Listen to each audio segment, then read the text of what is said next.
Power off.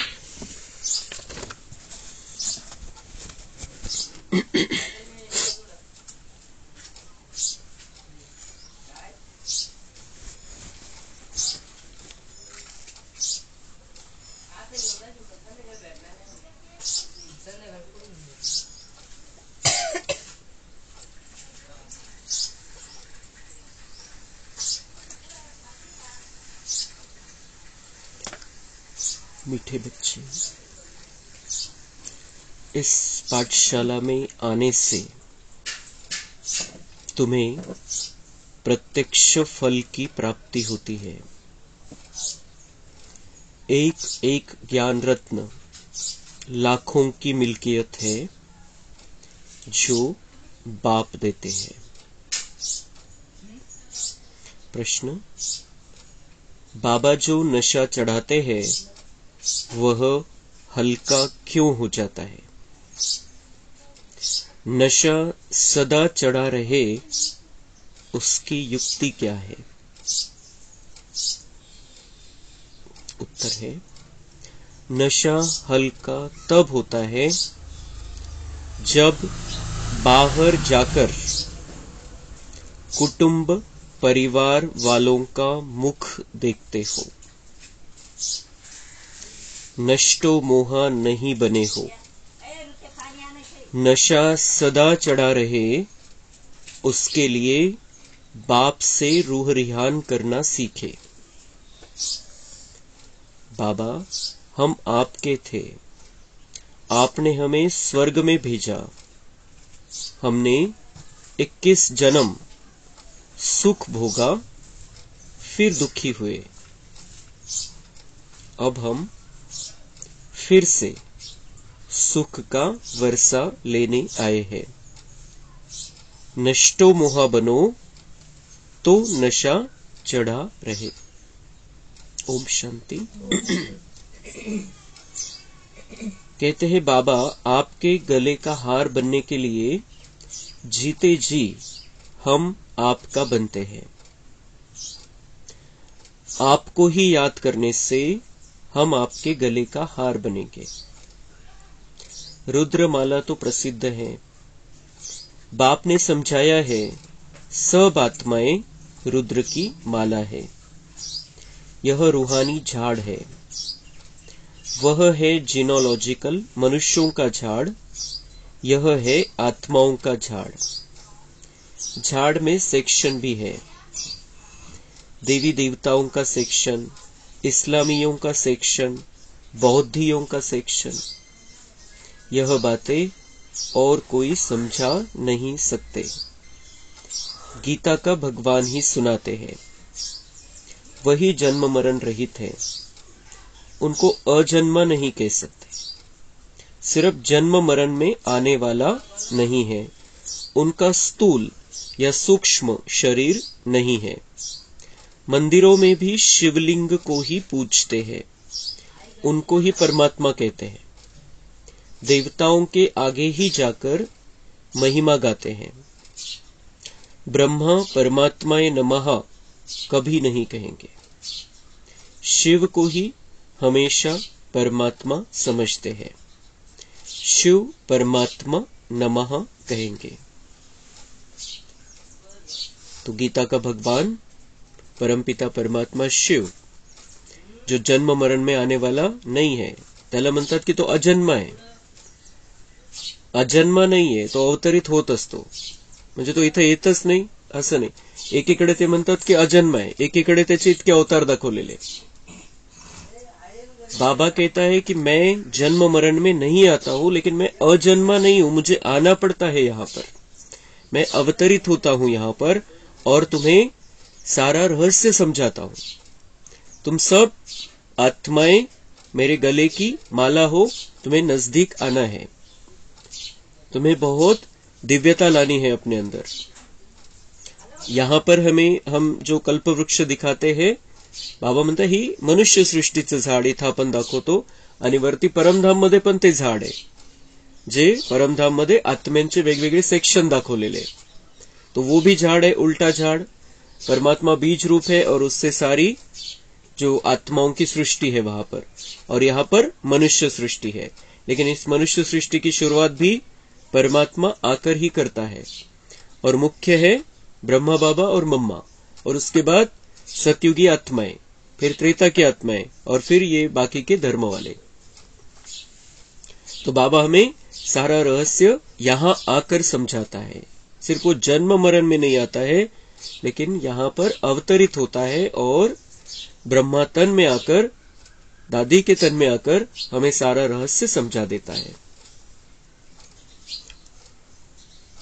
सिर्फ तुम बच्चे ही जानते हो कि इस पाठशाला में आने से प्रत्यक्ष फल देने वाली प्राप्ति होती है। इस पढ़ाई से हम भविष्य में देवी देवता बनेंगे, और कोई ऐसा कह नहीं सकते। मनुष्य से देवता तुम बनते हो। इस पाठशाला में हम आते हैं, बाबा की पाठशाला है जहां पर हम मुरली सुनते हैं। तो यहां पर बाबा म्हणताय की तुम्हाला प्रत्यक्ष फलाची प्राप्ती होते। भविष्य फल आहे की आपल्याला देवी देवता बनायचंय, आपल्याशिवाय कोणी देवी देवता बनणार नाहीये। दुनिया में कोई भी नहीं कह सकता कि तुम ये सत्संग कर लो, ये पढ़ाई पढ़ लो और अगले जन्म में देवता बनने वाले हो, कोई नहीं कह सकता है। लेकिन यहाँ पर हम पढ़ते ही इसलिए है, बाबा पढ़ाता ही इसलिए है कि हम इस जन्म में तैयारी करें, अगले जन्म में देवता बन जाए। लेकिन उसके लिए, वो तैयारी करने के लिए प्रत्यक्ष फल चाहिए हमें। ताबडतोब काय प्राप्ती ते पाहिजे। दुनियावाले पण म्हणतात पुढचं कोणी बघितलं, ताबडतोब काय प्राप्ती आहे, पुढे तर मिळणार आहे, आपल्यालाही गॅरंटी आहे। पण तरी पुरुषार्थाला किक देण्यासाठी, पुरुषार्थाला वाढवण्यासाठी, स्पीड देण्यासाठी आपल्याला इथं प्रत्यक्ष फल पाहिजे असतं। और हम ऐसे नहीं है कि घर बैठे ज्ञान में चल रहा है। लेकिन जब हम बाबा की मुरली सुनते हैं, तब बाबा कहता है कि तुम पाठशाला में आने से तुम्हें प्रत्यक्ष फल की प्राप्ति होती है, क्योंकि सबसे पहला प्रत्यक्ष फल है खुशी। कितीही पैसा येऊ द्या, कितीही प्रॉपर्टी असू द्या, पण आनंद नहीं है तो काहीच कामाचा नहीं। लेकिन जब कोई खुश है तो उसका जीवन अच्छे रीति से चलता है। तो हमें यहां पर भी पुरुषार्थ को आगे बढ़ाने के लिए खुशी चाहिए। तो वो खुशी हमें बाबा की मुरली से मिलती है। बाबा सारी खुशी की ही बातें बताता है, हमें आनंद की ही बातें बताता है, सुख की बातें बताता है, शांति की बातें बताता है। तो ये प्रत्यक्ष फल है कि हमें खुशी मिलती है। दूसरी गोष्ट, आपल्याला हिम्मत मिळते। परमात्म्याचे महावाक्य, डायरेक्ट परमात्म्याचे महावाक्य ऐकून आपल्याला हिम्मत मिळते कि हाँ, सब ठीक हो जाएगा, बाबा बैठा है, सब ठीक हो जाएगा, बाबा सब ठीक कर लेगा। चाहे कुछ भी है, मेरा हिसाब किताब है, लेकिन बाबा मुझे इसमें से बाहर निकाल लेगा। बाबा ने गारंटी ली है और बाबा को मुझ पर विश्वास है। मैं बहुत शक्तिशाली आत्मा हूं, मैं साधारण आत्मा नहीं हूं। तो हमारे अंदर की शक्तियां जागने लगती है जब हम बाबा की बातें, भगवान समझाता है, भगवान के शब्द जब हमारे कानों पर पड़ते हैं, दिमाग में जाते हैं, तब हमारे अंदर वो हिम्मत जागृत होती है, शक्ति जागृत होती है।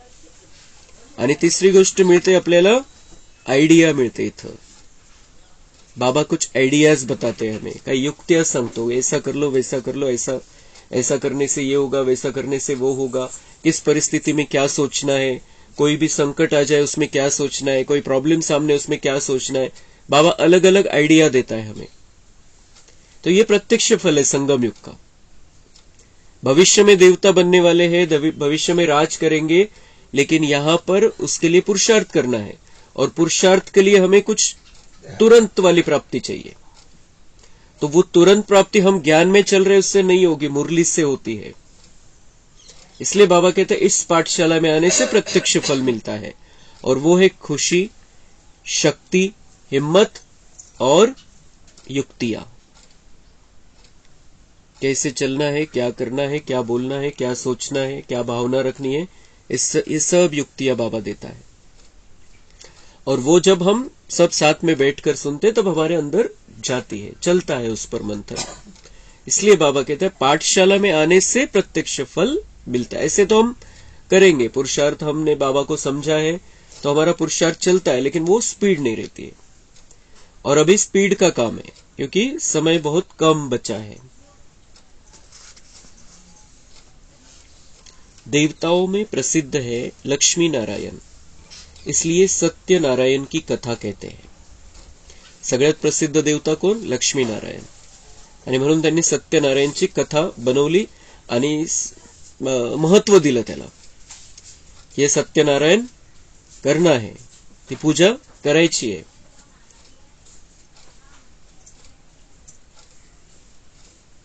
तो नारायण के साथ लक्ष्मी तो जरूर होगी. सत्यनारायणची कथा म्हणतात, मग एकटा नारायण थोडीच आहे. बाबा म्हणतात उसके साथ लक्ष्मी भी तो होनी चाहिए. सत राम की कथा नहीं कहते, सत्य नारायण की कथा कहते हैं. अच्छा, उससे क्या होगा? सगळ्यात मोठा प्रश्न आहे, उससे क्या होगा? सत्यनारायणची कथा जर कोणी ऐकलेलीच असेल सगळ्यांनी, जी भक्ती मार्गामध्ये ऐकवतात, त्याच्यामध्ये कुठलीही कथा नाहीये. ही कथा केल्यामुळे काय फायदा झाला, ही कथा नाही केल्यामुळे काय नुकसान झालं, हे वर्णन आहे. कथा कुठंच नाही त्याच्यामध्ये. त्याचं पुन्हा बघायचंय जाऊन. म्हणतात सत्यनारायणाची कथा, पण त्याच्यामध्ये केल्यामुळे काय झालं आणि नाही केल्यामुळे काय झालं, कथा एवढंच आहे. तो उससे क्या होने वाला है. लेकिन बाबा तो हमें हमारी कथा सुनाता है, हम कैसे नारायण बने ये सिखाता है, ये समझाता है. हमारी कथा है सत्यनारायण की कथा. और ये नहीं करने से, अगर हम ये सत्यनारायण की कथा नहीं सुनेंगे, बाबा जो समझाता है वो नहीं सुनेंगे, तो हमारे नुकसान होते हैं. अगर हम बाबा की सुनेंगे तो हमारे फायदे ही फायदे हैं. आणि त्यांनी त्याचं फक्त त्याला एक रूप देऊन टाकलं की हे एवढं करायचंय बस. लेकिन ये बाबा की मुरली की बात है.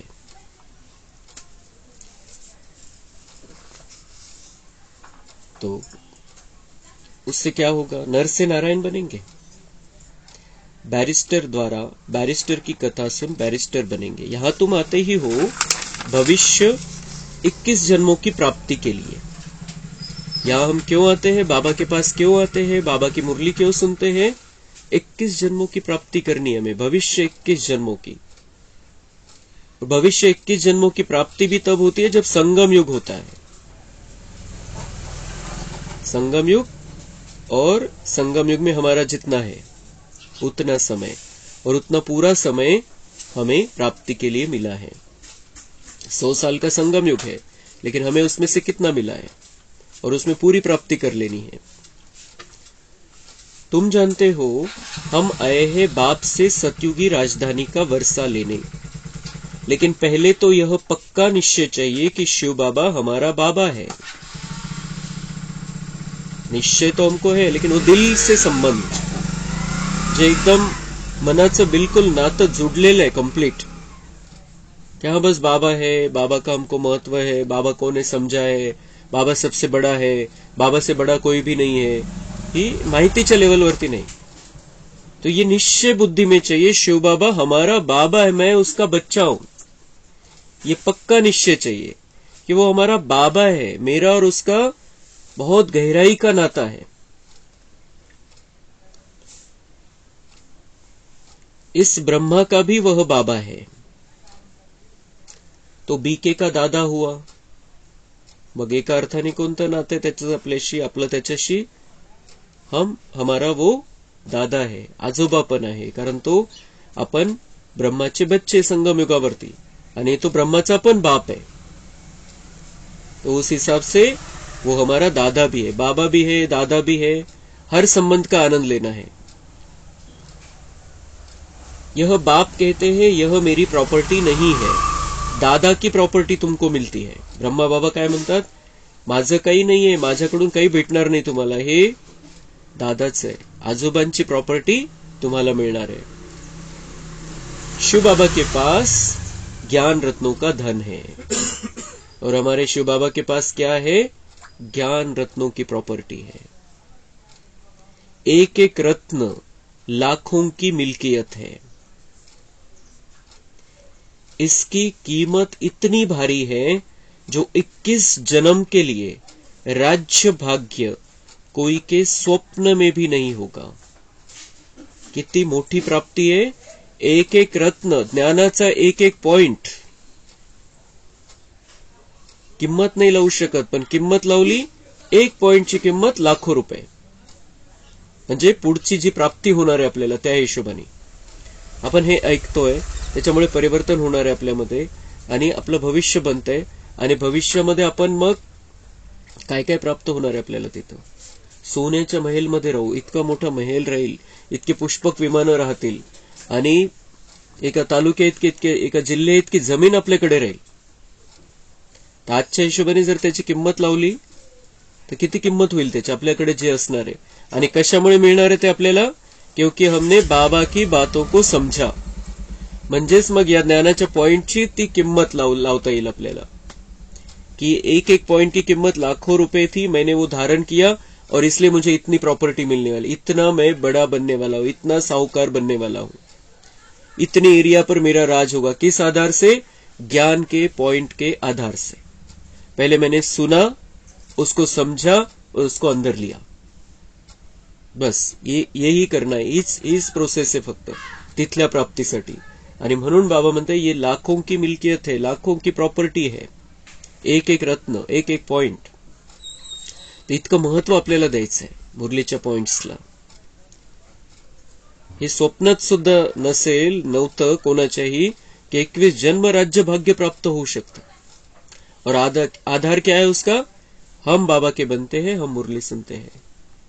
और हर एक को नहीं देना है बाबा को, हर एक को नहीं मिलने वाली ये प्रॉपर्टी, हर एक के लिए है भी नहीं, क्योंकि लिमिटेड संख्या है वहां पर. और इसीलिए सब बहुत यहां पर सब मुरली सुनने नहीं आ सकते हैं, नहीं आएंगे, क्योंकि सबका भाग्य नहीं है उतना.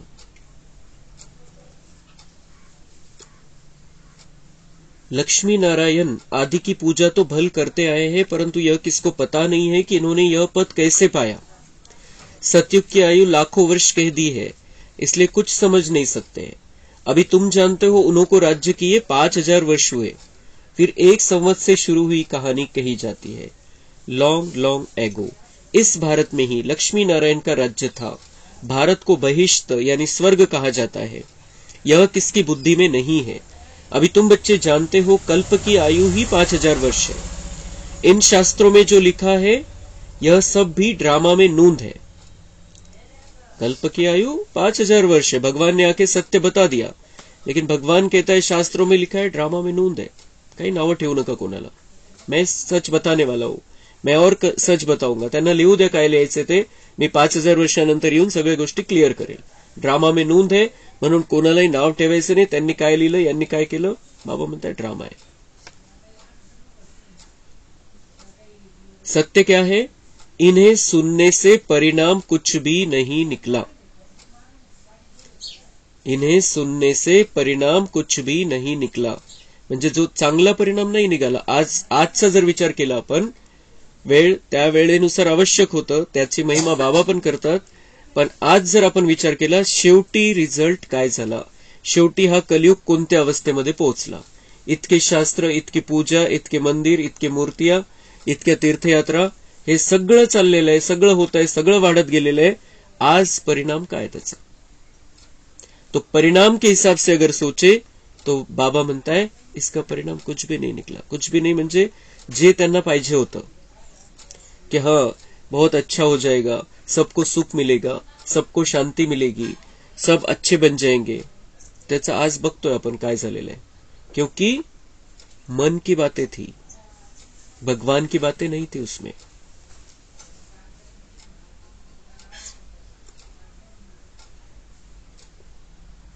बाप कहते हैं यह सब भक्ति मार्ग की बड़ी सामग्री है. ज्ञान में तो यह कुछ नहीं है.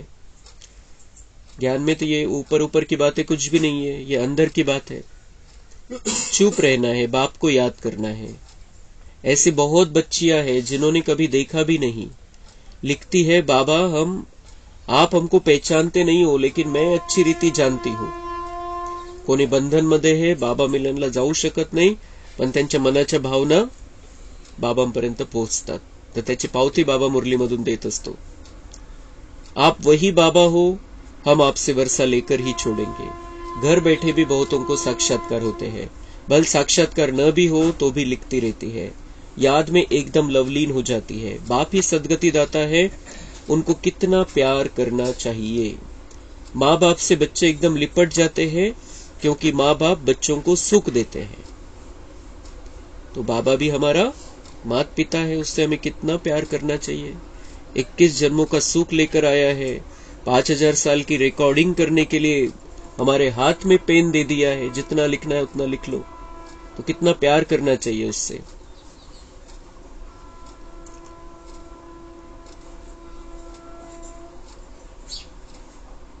आजकल के माँ बाप कोई सुख नहीं देते, और ही विकारों में फंसा देते। काय और ही विकारों में फंसा देते म्हणजे मोठा झाला, वय झालेले, लग्न करायचं आहे, दूसरा काहीच त्यांच्या पुढे विषय नसतो।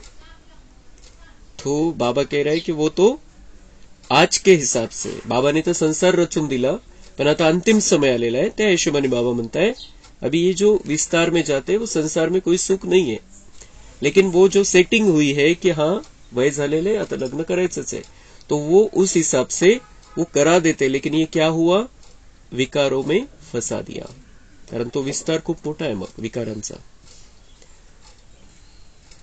लेकिन भगवान हमारा माता पिता हमारे लिए आया है, हमें स्वर्णिम संसार में लेकर जाने के लिए।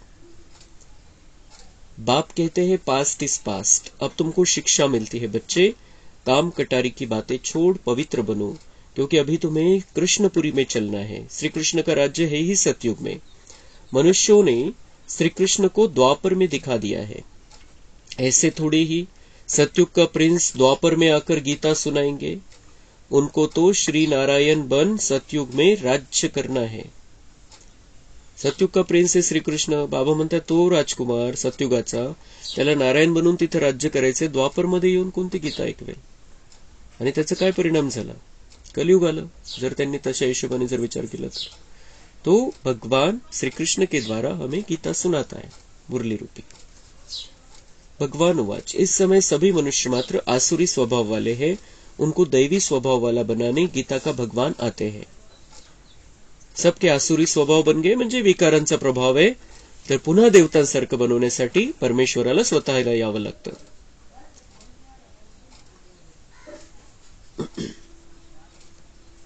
बाप कहते बच्चे तुम तो ऊंच दैवी कुल के थे, फिर तुम्हारा यह हाल क्यों हुआ है? अब फिर तुमको देवता बनाता हूं। बाबा म्हणताय तुमची हालत खराब झालेली आहे, तुम्ही तर उच्च देवी कुलाची आत्मा आहे, साधारण आत्मा नाहीये, तुम्ही इथल्या प्रभावामध्ये येऊन गेलेले, आणि आता मी पुन्हा तुम्हाला देवता बनवतोय। म्हणून माझं म्हणणं ऐका, मनुष्य मनुष्य को स्वर्ग का राजा नहीं बना सकते, मनुष्य थोड़ी स्वर्ग की स्थापना करेंगे। आत्मा को परमात्मा कहना कितनी बड़ी भूल है। सन्यासी तो मनुष्य से देवता बना न सके, यह तो बाप का ही काम है। आर्य समाजी बनाएंगे, क्रिश्चियन क्रिश्चियन बनाएंगे, ऐसे जिसके पास तुम जाएंगे वह वैसा ही बनाएंगे। देवता धर्म है ही सतयुग में, तो बाप को संगम पर आना पड़े। यह महाभारत युद्ध है, इस लड़ाई द्वारा ही तुम्हारी विजय होती है। विनाश के बाद फिर जय जयकार होगी। तुम तो जानते हो विनाश भी जरूर होने वाला है। आज कोई तख्त पर बैठा तो उनको उतारने में देरी थोड़ी करते हैं। क्या इसको स्वर्ग कहेंगे? यह तो पूरा नर्क है, इसको स्वर्ग कहना तो भूल है। मनुष्य कितने दुखी है। आज कोई जन्मा तो खुशी सुख, और मरा तो दुख। यहाँ तो सबसे नष्टो मोहा होना पड़े। यहाँ सबसे नष्टो मोहा होना है, मोह नष्ट करना है, लेकिन स्नेह सबके लिए रखना है आत्मा समझकर। तो हम भी दुखी नहीं होंगे और दूसरों को भी दुख नहीं देंगे। तुम बच्चे जानते हो बरोबर इस भंभोर को आग लगनी है, विनाश में देरी थोड़ी लगती है। तुम कहा भाषण करते हो तो समझते हो, समझाते हो कि आकर बेहद के बाप से वर्षा लो, हद के बाप से हद का वर्षा मिलता है। तुमने 63 जन्म इस नरक में लिए हैं, मैं 21 जन्म के लिए तुमको स्वर्ग का वर्षा देने आया हूं। 63 जन्म नरक में लिए हमने, द्वापर पासून नरक सुरू झाला आणि नरकामध्ये आपले जन्म पुनर्जन्म झाले। तर बाबा आपल्याला स्वर्गाचा वरसा द्यायला आलेला आहे. 21 जन्माचा स्वर्गाचा वरसा.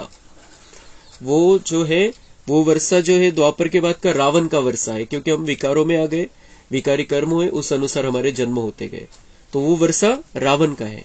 और यहाँ पर हमें बाबा की तरफ से, शिव बाबा की तरफ से वर्षा मिलता है 21 जन्म के लिए. 8 जन्म सतयुग, 12 जन्म त्रेता युग और ये नया जन्म, ये मुख्य जन्म वो है. त्याला 21वा म्हणण्यापेक्षा स्टार्टचा जन्म आहे तो. पहिला संगम युगाचा, नंतर 8 आणि नंतर 12 असे म्हणून 21 जन्माचा वारसा हक्क बाबा देतो. पुन्हा आपण संगम युगामध्ये येणार आहे.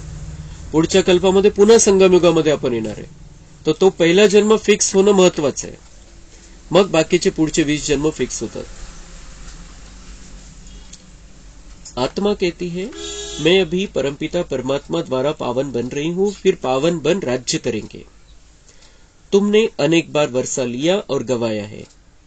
आपल्याला माहिती नाही, पण बाबा आपल्याला सत्य सांगतोय, आपल्याविषयीचं खरी गोष्ट सांगतोय कि तुमने अनेक बार ये वर्षा लिया है, गवाया है, फिर मैं आता हूं, फिर तुम वर्षा ले लेते हो. यह ड्रामा का चक्र बुद्धि में बैठ गया है. बाप समझाते, तुम सब पार्वतिया हो, मैं शिव हूं. कथा आदि यहाँ की बात है. बाबा तुम सब पार्वतिया हो, आत्मा रूपी पार्वतियों को शिव बाबा परमात्मा हमें अमर कथा सुनाते हैं. सत्यनारायण की कथा भी है और ये अमर कथा, सगळ्या कथा होऊन जातात आपल्या इथं. बाहेर काहीच करायची गरज नाही, कुठली पूजा घालायची गरज नहीं, कुठली कथा करायची गरज नहीं, काही गरज नहीं. भगवान का और हमारा डायरेक्ट चल रहा है. अभी भगवान हमें सारी कथाएं सुनाता है और उसमें हमारा क्या रोल है ये बताता है. त्यांच्या कथा ऐकून, त्यांची महिमा करून, त्यांच्या आरत्या गाऊन तेच चाललेलं आहे. परिवर्तन कोणामध्येच काहीच नाही. लेकिन बाबा हमें हमारी कथा सुनाकर, हमारा सत्य बताकर हमें वैसा बनाता है.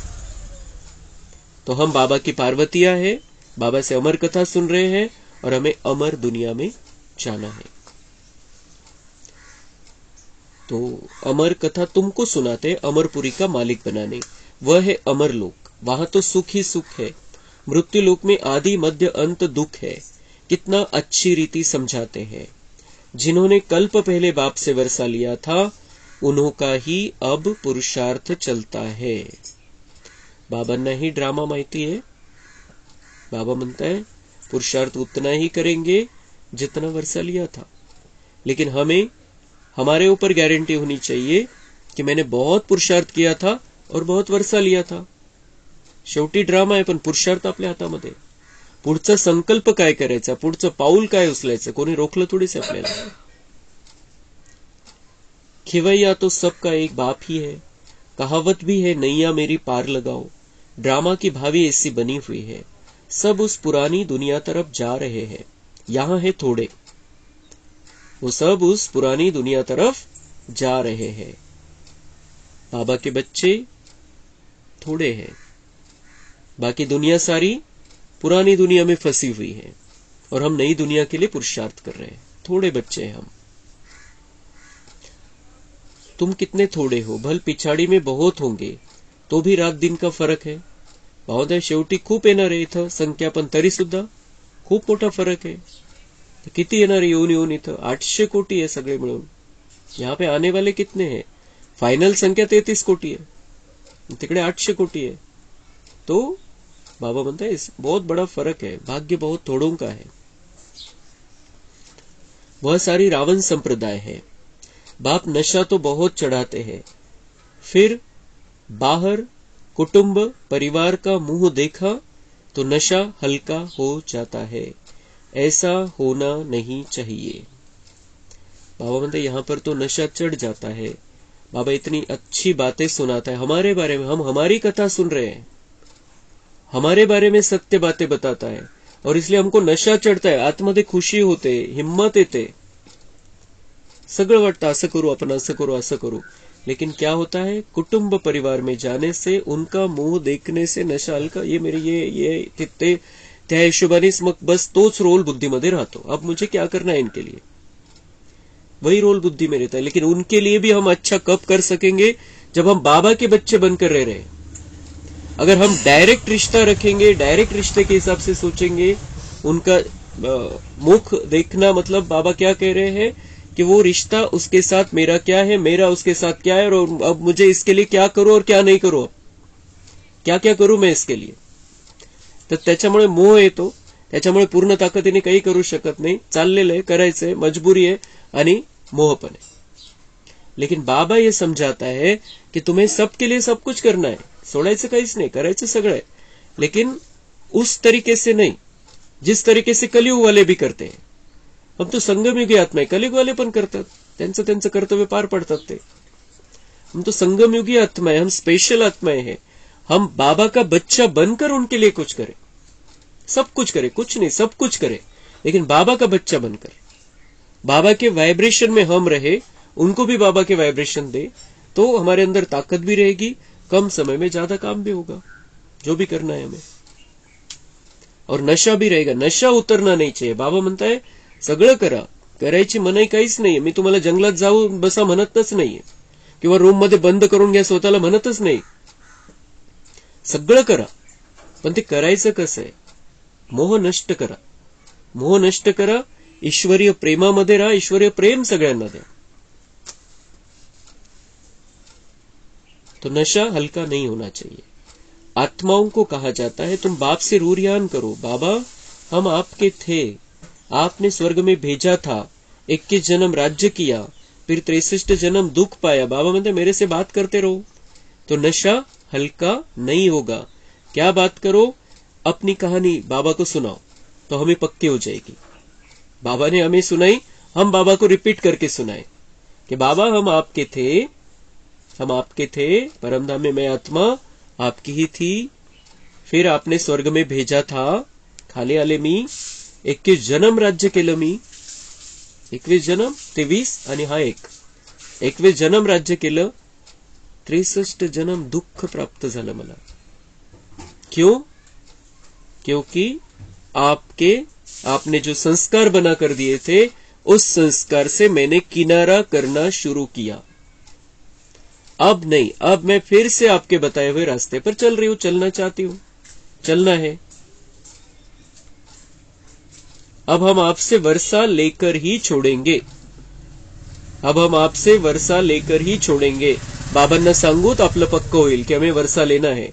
63 जन्म दुख पाया, अब बाबा से वर्षा लेना है पूरा, मेरा हक है बाबा के वर्षे पर. बाबा आप कितने अच्छे हो, हम आपको आधा कल्प भूल गए थे. हे सुद्धा शिकवतो बाबा कि मेरे से बात क्या करो, बाबा आप कितने अच्छे हो, कितने अच्छे हो. क्योंकि हमारे बुद्धि में वो आएगा बाबा कितना अच्छा है, तो फिर बाकी दुनिया के आकर्षण में हम नहीं फंसेंगे. इसलिए बाबा को अच्छा नहीं लगता कि हम उसको अच्छा बोल रहे हैं, लेकिन हमारी बुद्धि उसमें टिक कर रहे, इसलिए ये शब्द भी जरूरी है. हम आपको आधा कल्प भूल गए थे.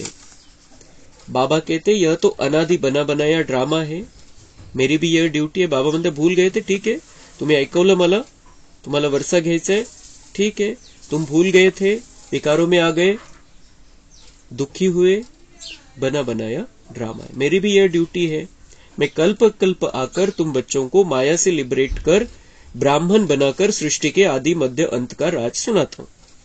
ठीक आहे, जे झालं, मला पुन्हा यायचंय, पुन्हा आलेलो आहे तुम्हाला मायेपासून मुक्त करण्यासाठी. मैं आता ही तब हूं जब स्वर्ग बनाना है, तुम अब फरिश्ते बन रहे हो, प्योरिटी का भी साक्षात्कार कराते हैं, तुमको नष्टो मोह भी बनना है. तो ये सारा बाबा हमें सिखाता है क्या क्या करना है, क्या क्या बनना है. कल भी मिलन में बाबा ने बहुत कुछ सिखाया, बहुत कुछ समझाया हमें. हम कल परसों वो मुरली देखेंगे. बाबा ये सारी बातें क्यों सुनाता है? उसके जैसा हमें वो बनाना चाहता है. काल पण बाबांनी सांगितलं समान बनना है, तुम्हें बाप समान बनना है. बाबा कितना नष्टोमा, कितनी प्यार से बच्चों को बातें सुनाता है, सब कुछ समझाता है, और समझाने के बाद निकल जाता है बहुत आराम से, क्योंकि वो नष्टो मोह है. कर्तव्य पूरा करता है लेकिन मोह नहीं है बिल्कुल.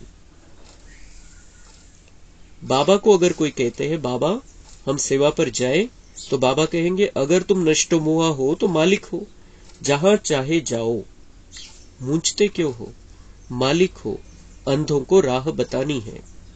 बाबा म्हणतात जिथे सेवा वाटते तुम्हाला तिथे जा. बाबा कहते देही अभिमानी बनो, अर्थात अपने को अशरीरी समझो. बेहद का बाप तुमको 21 जन्मों का वर्षा देते हैं. अच्छा, वह आए कैसे? लिखा भी हुआ है, ब्रह्मा के मुख से रचना रचते हैं तो जरूर ब्रह्मा में ही आएंगे. ब्रह्मा को ही प्रजापिता कहा जाता है, तो उस बेहद के बाप से आकर वर्षा लो. यह बातें समझाने में लज्जा की तो कोई बात नहीं है. अच्छा, मीठे मीठे सिके लधे बच्चों प्रति माता पिता बाप दादा का याद, प्यार और गुड मॉर्निंग. रूहानी बाप की रूहानी बच्चों को नमस्ते. हम रूहानी बच्चों की रूहानी बाप दादा को याद, प्यार, गुड मॉर्निंग, नमस्ते. वाह बाबा वाह, शुक्रिया बाबा शुक्रिया. धारणा के लिए मुख्य सार है, ब्रह्मा बाप समान त्याग में नंबर आगे जाना है. रुद्र के गले का हार बनने के लिए जीते जी बलिहार जाना है. सर्विसेबल बनने के लिए नष्टो मोहा बनना है. अंधों को राह बतानी है. वरदान है, मन की खुशी द्वारा बीमारियों को दूर भगाने वाले एवर हेल्दी भव. भगवान का वरदान है सदा निरोगी रहने के लिए. मन की खुशी द्वारा बीमारियों को दूर भगाओ. कहा जाता है मन खुश तो जहान खुश. मन की बीमारी से शरीर भी पीला हो जाता है. मन ठीक होगा तो शरीर का रोग भी महसूस नहीं होगा. मन हमें ठीक रखना है, मन को शांत रखना है, मन को खुश रखना है. तो शरीर में रोग भले ही है लेकिन महसूस नहीं होगा, त्याचा त्रास नाही जाणवणार, सहन करून घेऊ आपण. चाहे शरीर बीमार भी हो तो भी मन दुरुस्त है, क्योंकि आपके पास खुशी की खुराक बहुत बढ़िया है. यह खुराक बीमारी को भगा देती है, भुला देती है. एक तो बीमारी भाग जाएगी, नहीं तो हम भूल जाएंगे. म्हणजे त्रास नाही देणार ते आपल्याला. आपण त्या बिमारी सोबत राहू, बिमारीमध्ये जी ट्रीटमेंट घ्यायची ती घेऊ, पण स्थिरता ठेवू. तो मन खुश, जहान खुश, जीवन खुश. इसलिए एवर हेल्दी हो. एवर हेल्दी आपल्याला तिथं तर सतयुगामध्ये कोणताच रोग होणार नाहीये, पण इथं पण निरोगी स्थितीमध्ये राहायचंय. आहे रोग शरीरामध्ये, पण स्थिती निरोगी पाहिजे. तो वो क्या है? मन खुश, जहान खुश, जीवन खुश. मन खुश रहेगा तो हमें खुशियां नजर आएगी सब तरफ, क्योंकि सब कुछ कल्याण के लिए हो रहा है. वाइब्रेशन हम खुशी के ही देंगे, दुख के वाइब्रेशन नहीं फैलाने हमें बाहर. मन खुश, जहान खुश, तो हम वाइब्रेशन बाहर खुशी के देंगे, तो जीवन भी हमारा खुशी का रहेगा. स्लोगन है, समय के महत्व को जान लो तो सर्व खजानों से संपन्न बन जाएंगे. समय के महत्व को जानना है. संगम युग बहुत महत्वपूर्ण समय है. 5000 वर्ष में सबसे महत्वपूर्ण समय अभी हमारा चल रहा है. यहाँ पर खजानों से संपन्न बनना है. जब हम महत्व रखेंगे संगम का, तो सारे खजाने हम भरते जाएंगे, लेते जाएंगे, कुछ भी मिस नहीं करेंगे.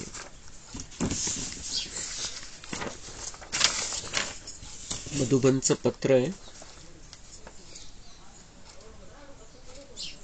परम प्यारे अव्यक्त बाप दादा के अति स्नेही, सदा योग युक्त रह. देह के संबंध और देह के पदार्थों के बंधनों से मुक्त रहने वाली संगम युगी जीवन मुक्त आत्माएं, निमित्त टीचर्स बहने तथा देश विदेश के सभी ब्राह्मण कुलभूषण भाई बहने, ईश्वरीय स्नेह संपन्न मधुर याद स्वीकार करना जी. बात समाचार समय प्रमाण आप सभी अपने सूक्ष्म बंधनों को चेक कर बंधन मुक्त योग युक्त बन जीवन मुक्त स्थिति का अनुभव कर रहे होंगे. जीवन मुक्ती सतयुग में हमें मिलने वाली है, पण इथं आपल्याला जीवन मुक्त स्थितीचा अनुभव करायचा. म्हणजे काय? बंधन मुक्त आणि योग युक्त. इथली जीवन मुक्ती म्हणजे कुठल्याही बंधनामध्ये आपण स्वतःला बांधून नाही घेतलेलं आहे. बंधनापासून मुक्त आणि योग युक्त बाबा के साथ में है, तो वो हमारी संगम युग की जीवन मुक्ति. उस स्थिति में हमें रहना है. आज आपके पास इस पत्र के साथ जो अव्यक्त इशारे भेज रहे हैं, इसमें अनेकानेक बंधनों से मुक्त होने की विधियां जो बाप दादा ने समय प्रति समय बताई है वह लिखी गई है. ते 31 पॉइंट्स आलेले जीवनमुक्त स्थितीसाठी, बंधनमुक्त स्थितीसाठी जे बाबांनी सांगितलेले. अव्यक्त इशाऱ्याच्या रूपामध्ये अपन रोज एक एक बघणार है. बंधन मुक्त बनने की एक बहुत सहज विधि बाबा बताते हैं कि बच्चे सदा परमात्मा स्नेह में समाये रहो. यह परमात्मा स्नेह सर्व बंधनों से मुक्त बना देगा. बाबा बताते हमें सबसे महत्वपूर्ण सहज विधी जीवन मुक्त स्थितीमध्ये इथं राहायचंय, बंधन मुक्त आणि योगयुक्त राहायचंय, तर परमात्मा स्नेह में समाये रहो. यह परमात्मा स्नेह सर्व बंधनों से मुक्त बना देगा. आणि कालच्या मिलनच्या मुरलीमध्ये पण बाबांनी सुरुवात सगळी स्नेहावरती केलेली. स्नेह का महत्व बताया. स्नेह है तो माया दूर से ही भाग जाएगी, ये भी बताया बाबा ने. बाबा से स्नेह है तो माया दूर से ही भाग जाएगी. तो ये परमात्मा स्नेह हमें जीवन मुक्त रख सकता है. यह परमात्मा स्नेह सर्व बंधनों से मुक्त बना देगा. तो इस दिसंबर महीने में हम सभी उसी अलौकिक स्नेह में समाते हुए विशेष बंधन मुक्त बनने का पुरुषार्थ करें, ताकि नए वर्ष में ब्रह्मा बाप समान अव्यक्त फरिश्ता बन सदा उडती कला का अनुभव कर सके. आता बंधन मुक्त बनायचे. डिसेंबर महिना आहे, जानेवारी येणार आहे. जानेवारीमध्ये ब्रह्मा बाप समान फरिश्त्यासारख्या स्थितीमध्ये आपल्याला चालायचे. ती सेटिंग करण्यासाठी हे सगळे पॉइंट्स पाठवले गेलेले. तर त्याच्यावरती आपल्याला रोज अभ्यास करायचा. एक छोटासा पॉइंट राहील रोजचा. जनवरी मास विशेष प्यारे साकार ब्रह्मा बाप की स्मृतियों का मास है. पूरा ही मास सभी अंतर्मुखी बन अव्यक्त साइलेंस में रहो, फरिश्ते स्वरूप द्वारा सभी को अपने दिव्यता और अलौकिकता का साक्षात्कार कराएंगे. जनवरी में हमें सबको दिव्यता का और अलौकिकता का अगर साक्षात्कार कराना है तो इस दिसंबर का एक पूरे महीने का 31 दिन का पूरा लाभ उठाना है, पूरा पुरुषार्थ करना है. जितना जीवन मुक्त स्थिति हम अपनी बनाएंगे, बंधनों से मुक्त होते जाएंगे, बाबा से योग बढ़ाएंगे, प्यार बढ़ाएंगे, तो हमारे द्वारा 2024 में सेवाएं एक अलग लेवल पर स्टार्ट हो जाएंगी. देखो प्यारे बाप दादा द्वारा बार बार यही इशारा मिल रहा है कि बच्चे जितना समय मिले उसमें अशरीरी बनने का अभ्यास करते रहो. जब चाहो तब व्यक्त का आधार लो और जब चाहो तब व्यक्त से न्यारे हो जाओ. काल पण बाबा ने ड्रिल करवली. सेकंड में फरिश्ता, सेकंड में देवता. तो ये अशरीरी बनने के अलग अलग तरीके के अभ्यास, अलग अलग आइडियाज बाबा बताता रहता है. तो उससे जितना हम अशरीरी बनेंगे उतना बंधन से मुक्त होते जाएंगे, उतना जीवन मुक्ति का अनुभव करते जाएंगे. कभी मन के वश अर्थात व्यर्थ संकल्पों के वश नहीं होना. व्यर्थ संकल्पों पर पूरा कंट्रोल रख परिस्थितियों का सामना करने की संपूर्ण शक्ति धारण कर विजयी बनकर रहना. व्यर्थ संकल्पावर कंट्रोल ठेवा म्हणजे परिस्थितीचा सामना करण्याची शक्ती तुमच्यामध्ये येईल. वेस्ट नाही जाणार, ते शक्तिशाली स्थिती राहील. कोणती परिस्थिती येऊ द्या त्याच्यावरती तुम्ही विजय प्राप्त कराल. निरंतर परमात्मा स्नेह में समाये रहेंगे तो उनके संग का रंग सहज लग जाएगा. फिर एक एक बंधन को काटने की मेहनत नहीं करनी पड़ेगी. इसलिए सदा के स्नेही बन कर्म करते चलो. तर बंधनाला काटायचं नाहीये, बाबांच्या प्रेमामध्ये मग्न राहायचंय. ऑटोमॅटिक एक एक बंधन आपलं समाप्त होईल. आपण म्हणतो याच्यामुळे करता येत नाही, त्याच्यामुळे करता येत नाही, हे आहे, हा प्रॉब्लेम है, तो प्रॉब्लेम है. वो बंधन में कैसे कटेंगे? हम बाबा के साथ में रहेंगे तो बाबा उसे हैंडल करना भी सिखा देगा. बंधनों को हम हैंडल कर लेंगे. फिर कोई भी कर्म अपने बंधन में नहीं बांधेगा, डबल लाइट बन जाएंगे. अभी तो समय को सामने देखते हुए एक बाप दूसरा न कोई, यही वायदा सदा स्मृति में रहे. आगे आने वाला जो समय है, एक बाप दूसरा न कोई, क्योंकि बाबा सदा साथ रह सकता है हमारे, लेकिन बाकी कोई साथ मिलेगा नहीं मिलेगा, वस्तु व्यक्ति साधन कुछ नहीं कह सकते आगे के समय में. लेकिन बाबा की गारंटी है. इसलिए वो अभ्यास हमें अभी से करना है. एक बाप दूसरा न कोई. इससे सहज ही मनमना भव की स्थिति बन जाएगी और अलौकिक अतीन्द्रिय सुख का मनरस का अनुभव करते रहेंगे. फिर इस पुरानी दुनिया की कोई भी वस्तु या इंद्रियों का रस आकर्षित नहीं करेगा. जब हम एक बाप दूसरा न कोई, ये रहेगी स्थिति, मनमाना भव हो जाएंगे, बाबा में मन लगा रहेगा, तो इस दुनिया का कुछ भी हमें, ये पुरानी दुनिया है, गंदी दुनिया है, चीची दुनिया है, इसका कुछ भी हमें आकर्षित नहीं करेगा. भले किती राहू द्या झलक, किती हा इथला कुठल्याही प्रकारचा शो राहू द्या, किती आकर्षित करणाऱ्या गोष्टी राहू द्या, लेकिन पुरानी सड़ी हुई दुनिया है वो हमें आकर्षित नहीं करेगी. हमें तो अपनी सुंदर स्वर्णिम दुनिया में चलना है. बोलो हमारे मीठे भाई बहनों, ऐसा ही लक्ष्य रख कर्म बंधनों से मुक्त रह, जीवन मुक्त स्थिति का अनुभव कर रहे हो ना. आने वाले नए वर्ष में और भी तीव्र गति के साथ नए उमंग, नए उत्साह से ब्रह्मा बाप समान संपन्न व संपूर्ण बनने का पुरुषार्थ करना जी. अच्छा, सभी को बहुत बहुत याद. ओम शांति. एक पॉइंट आजचा, अव्यक्त इशारे, जीवन मुक्त स्थिति का अनुभव करने के लिए बंधनों से मुक्त बनो. इस संगम युगी ब्राह्मण जीवन में रहते हुए तमोगुनी वायुमंडल, वाइब्रेशन, तमोगुनी वृत्तियां, माया के वार, इन सब से मुक्त रहो, तब कहेंगे जीवन मुक्त. अभी के जीवन मुक्त ही भविष्य में जीवन मुक्त पद प्राप्त करते हैं. भविष्यामध्ये ते पद प्राप्त करायचे, जीवन मुक्तीमध्ये जायचे, सतयुगामध्ये राहायचे, तर इथं आपल्याला तो अनुभव करावा लागेल. आणि इथं अनुभव करण्यासाठी कशा कशापासून मुक्त व्हायचंय? तमोगुनी वायुमंडल, त्याच्या प्रभावामध्ये नाही यायचंय. हे जे वायुमंडल आहे सगळं तमोगुनी आहे, सगळं विकारांचं वायुमंडल आहे, कलियुगी आत्म्यांचे व्हायब्रेशन आहे, त्या व्हायब्रेशनच्या प्रभावामध्ये आपल्याला नाही राहायचंय. वृत्तियां उनकी तमोगुनी हो गई है, ताकद राहिलेली नाही आहे, कमजोर आत्मा आहे आणि ते सगळ्या विकारांच्याच वृत्ती आहे, काही ना काही आहे विकारांचं त्याच्यामध्ये. उससे भी हमें बचकर रहना है. माया के वार, माया अलग अलग तरीके से वार करेगी, हमें आकर्षित करने का प्रयत्न करेगी, हमें फंसाने का प्रयत्न करेगी, हमें अपनी तरफ खींचने का प्रयत्न करेगी, लेकिन हमें बाबा की उंगली बहुत पक्की पकड़ कर रखना है, बाबा की गोदी में रहना है, तो हम बचकर रहेंगे इन सारी बातों से और हम जीवन मुक्ति का अनुभव करेंगे. अच्छा, ओम शांति. कम बोलो, धीरे